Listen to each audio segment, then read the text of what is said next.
So welcome guys, आज के इस वीडियो में हम डिस्कस करने जा रहे हैं ईए जॉब रूल्स। देखिए, जब एक बीकॉम स्टूडेंट्स और एक वर्किंग प्रोफेशनल्स हाउसवाइफ जब इनरोल्ड एजेंट के कोर्स को ज्वाइन करने के लिए सोचते हैं तो कई बार उनको ये समझ में नहीं आता कि इनरोल्ड एजेंट में हमारी जॉब प्रोफाइल क्या हो सकती है, क्या हमें सैलरी मिल सकती है, किस तरीके से हम किस प्रकार का वर्क हम टेक केयर करेंगे।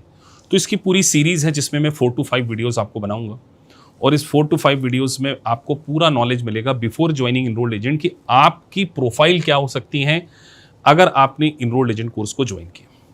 सबसे पहले हमने यहाँ पर 3 प्रोफाइल को मेंशन किया है। पहला है टैक्स एनालिस्ट।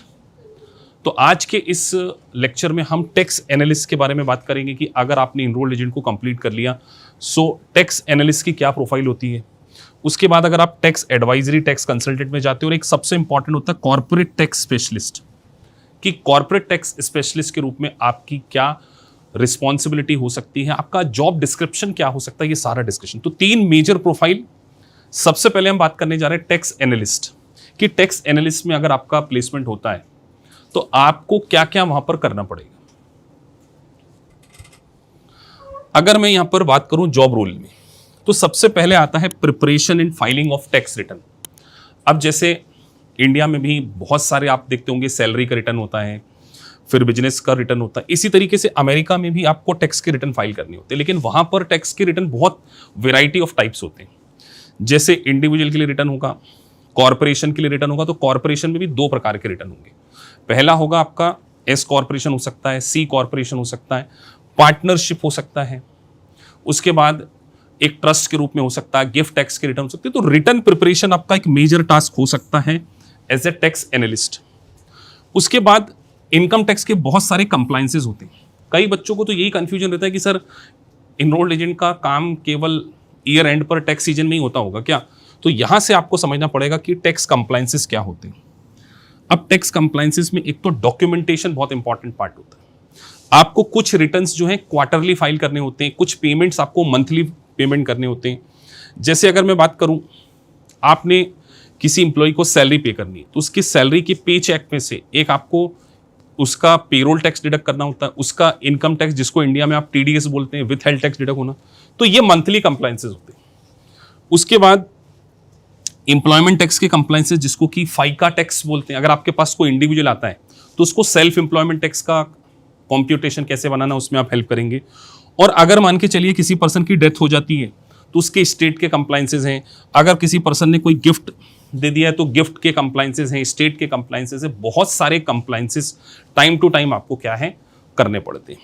उसके बाद मैं अगर आपसे बात करूं, देखिए सबसे ज्यादा सैलरी आपको किन एरियाज में मिल सकती है। एक स्टूडेंट का कंसर्न होता है कि सर स्टार्टिंग तो आपका 7 लाख to 8 लाख से स्टार्ट हो जाता है, लेकिन अगर आपको 3-4 साल का या 5 साल का एक्सपीरियंस हो जाता है तो 25 के ऊपर आपका पैकेज किन एरियाज में पहुंच सकता है। सबसे ज्यादा इंटरनेशनल टैक्सेशन। इस इंटरनेशनल टैक्सेशन में आपके जॉब रोल क्या हो सकते हैं, इसके बारे में मैं एक अलग से फुल फ्लेज वीडियो बनाऊंगा, क्योंकि वो काफी डिटेल और काफी कॉम्प्रिहेंसिव वीडियो होगा, क्योंकि इसमें काफी अच्छी प्रोफाइल जाती है। तो एक इंटरनेशनल टैक्सेशन है। दूसरा फॉर्म 1120, मतलब अगर आपका करियर आपको स्टार्ट करने का मौका मिल रहा है और अगर आपको फॉर्म 1120 यानी कि कंपनी का कंप्लायंसेस मिल रहा है तो आपकी फर्स्ट चॉइस यही होना चाहिए। मैंने कई स्टूडेंट को सजेस्ट किया है, अगर आप प्लेसमेंट के लिए जा रहे हैं और अगर आपको यहां पर स्टार्टिंग में कम भी सैलरी मिल रही है ना, तो आप 1120 को सबसे पहले ग्रैब कीजिए। 1120 यानी कंपनी सी कॉर्पोरेशन का रिटर्न। तो जितना ज्यादा आपको कंपनीज में एक्सपीरियंस होगा, उसके बाद आता है पार्टनरशिप 1065। सबसे ज्यादा जो पैकेज हैं वो 1120 और 1065 में आपको क्या है मिलते हैं। उसके बाद कुछ होते हैं हाई इंडिविजुअल नेटवर्थ। अब सोचिए कोई इंडियंस हैं, उसकी अमेरिका में 100 करोड़ के ऊपर की प्रॉपर्टी, 500 करोड़ के ऊपर की प्रॉपर्टीज है, हाई नेटवर्थ इंडिविजुअल। ऐसे इंडिया में बहुत सारे सीपी हैं जो इंडिविजुअल, जो हाई नेटवर्थ इंडिविजुअल होते हैं, उनके टैक्स कंप्लायंसेस करते हैं तो काफी अच्छी सैलरी पे करते हैं। कैपिटल गेन, अगर आपने यूएस में कोई प्रॉपर्टी सेल करी, लेट्स से 10 करोड़ की प्रॉपर्टी सेल करी, उसमें 2 to 3 करोड़ का कैपिटल गेन हुआ, तो इस प्रकार के कंप्लायंसेस के लिए भी स्पेशलाइज प्रोफेशनल की रिक्वायरमेंट होती है।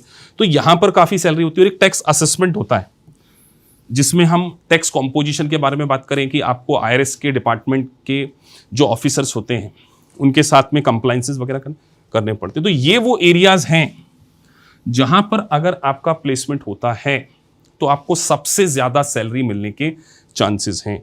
तो मैं बार बार कहूँगा कि इनरोल्ड एजेंट को आप कोई छोटा प्रोफेशन मत मानिए, ये एक प्रकार का टैक्स का लाइसेंस है। क्या है? टैक्स का लाइसेंस, ये कोई सर्टिफिकेशन नहीं है। तो अगर आपके पास स्पेशलाइजेशन हो गई यूएस टैक्सेशन में तो आपको जॉब बहुत ज़्यादा मिलेगी। तो ये एक छोटे से वीडियो में 4-5 मिनट का ये वीडियो होगा जिसमें मैंने आपको बताया कि आपकी क्या क्या प्रोफाइल हो सकती है।